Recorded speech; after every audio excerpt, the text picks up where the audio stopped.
Hoje a gente mergulha num momento que é um verdadeiro divisor de águas. A história de como uma única família, ao entrar no Egito, dá o primeiro passo para se tornar uma nação inteira.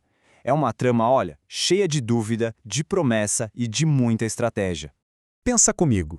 O que leva um homem a mobilizar não só sua família, mas o embrião de um povo inteiro?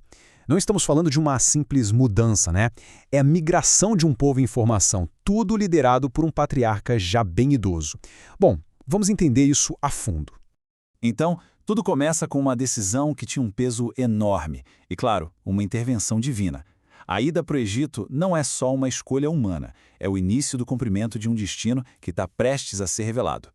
Antes de seguir viagem de vez, Jacó, que também é chamado de Israel, faz uma parada bem estratégica e também espiritual, em Berseba. Esse lugar já era super importante para os seus antepassados, e ali ele oferece sacrifícios, um gesto que no fundo mostra a incerteza dele, sabe? Uma busca por uma confirmação, por um sinal verde. E essa confirmação, ela vem. E vem com uma força incrível. Numa visão, à noite, Deus fala diretamente com Jacó. Essa frase aqui é o ponto de virada de tudo.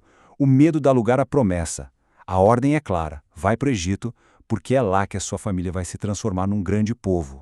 E o mais interessante é que essa promessa se desdobra em 4 garantias bem específicas. Primeiro, a companhia divina. Eu descerei contigo. Segundo, o destino como nação. Lá farei de ti uma grande nação. Terceiro, a certeza do retorno à terra prometida. Eu te farei tornar a subir. E por último, um consolo muito pessoal, muito íntimo. A mão de José fechará os teus olhos, que é basicamente a promessa de uma morte tranquila ao lado daquele filho que ele achou que tinha perdido para sempre.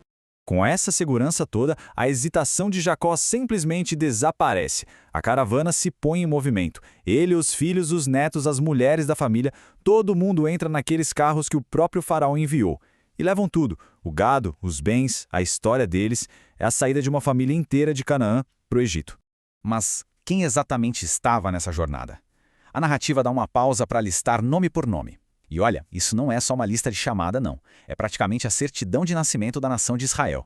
O número total de pessoas da casa de Jacó que chega ao Egito é 70, e esse número é fundamental. Se a gente contar os filhos, os netos, o próprio Jacó e somar os 2 filhos de José que já estavam lá, chegamos em 70. Um número que, na simbologia da época, significava totalidade, perfeição. Era como um começo divinamente completo para essa nova fase.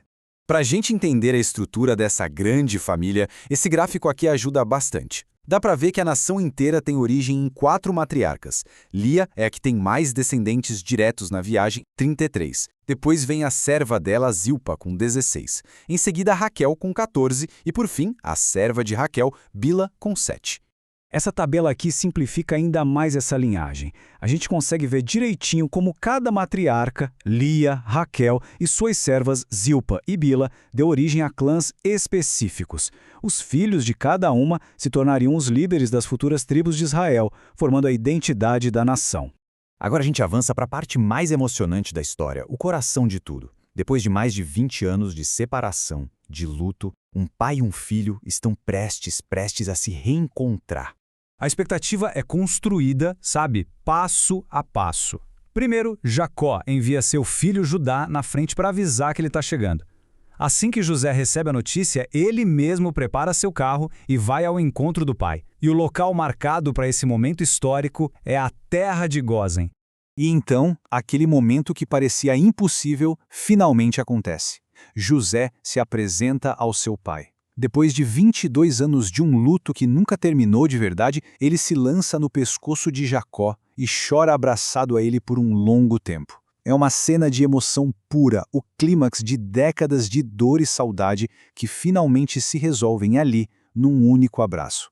As palavras de Jacó aqui, nossa, são de uma profundidade gigantesca.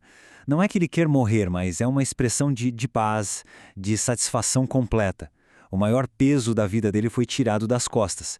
O filho que ele achava que estava morto está vivo, e para ele nada mais importa.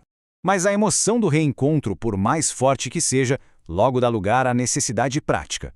José, o governador do Egito, sabia que sua família precisava de um plano bem traçado para poder se estabelecer e, claro, prosperar numa terra que não era deles. José não perde um segundo. Ele imediatamente assume esse papel de líder, de estrategista e já vai informando a família sobre os próximos passos. Ele mesmo iria falar com o faraó para preparar o terreno para eles. É aqui que entra o grande estrategista. O plano de José é brilhante, principalmente nos detalhes. Ele se antecipa à pergunta que o faraó certamente faria: qual é o trabalho de vocês? E a resposta tinha que ser exata: nós somos homens de gado.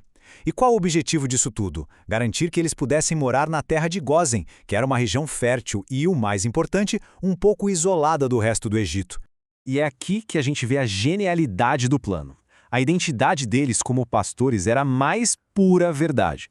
Só que, ao mesmo tempo, a percepção que os egípcios tinham dessa profissão era péssima. E é justamente essa aversão cultural que José vai usar como uma vantagem para sua família.